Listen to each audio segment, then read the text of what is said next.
Bonjour à tous, Marie pour bougezpilates.com. Aujourd'hui, je voulais vous parler de la fausse inspiration thoracique réussie. Alors, pour revenir sur cet exercice très intéressant pour tonifier le périnée, resserrer la taille, relancer un petit peu la circulation, prévenir les problèmes de circulation de jambes lourdes, les problèmes de fuite urinaire et de mauvaise gestion de la circulation sanguine, entre autres. Alors, je précise quand même qu'il y a quelques contre-indications, hein, comme les personnes avec une insuffisance cardiaque, les personnes avec de l'hypertension artérielle ou des maux de tête, enfin un état migraineux, ou même les personnes avec une hernie hiatale ou un diastasis, à éviter dans ce genre de circonstances, en tout cas à pratiquer seul. Donc, si vous n'êtes pas dans ce cas et que cet exercice vous intéresse et vous permet justement de travailler en toutes circonstances, que vous soyez allongé, assis ou debout, que vous avez 2-3 minutes à perdre un petit peu tous les jours, je vous invite à la pratiquer aussi régulièrement que 2 fois par jour, pour justement optimiser ce travail, resserrer les abdominaux profonds, travailler une taille fine et avoir un système digestif qui fonctionne. Donc c'est un exercice très intéressant pour toutes ces pratiques.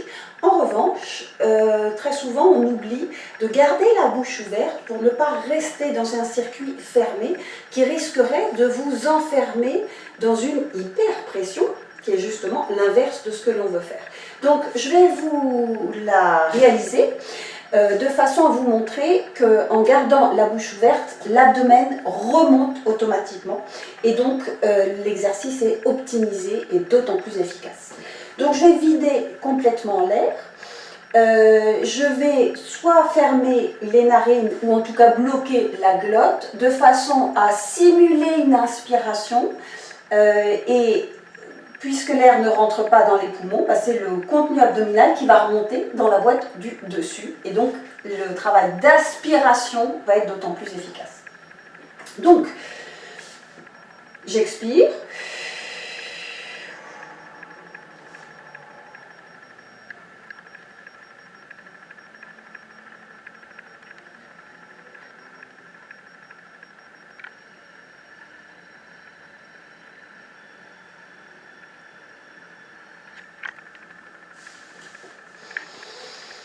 Et je reviens. Donc idéalement, moi je préconise de rester à peu près 6 secondes à peu près en apnée et redescendre très lentement, de ne pas avoir, de façon à éviter l'effet de lâcher de ballon qui risque d'être justement l'effet inverse de celui escompté.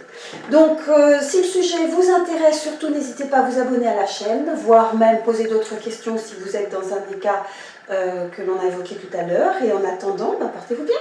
Au revoir.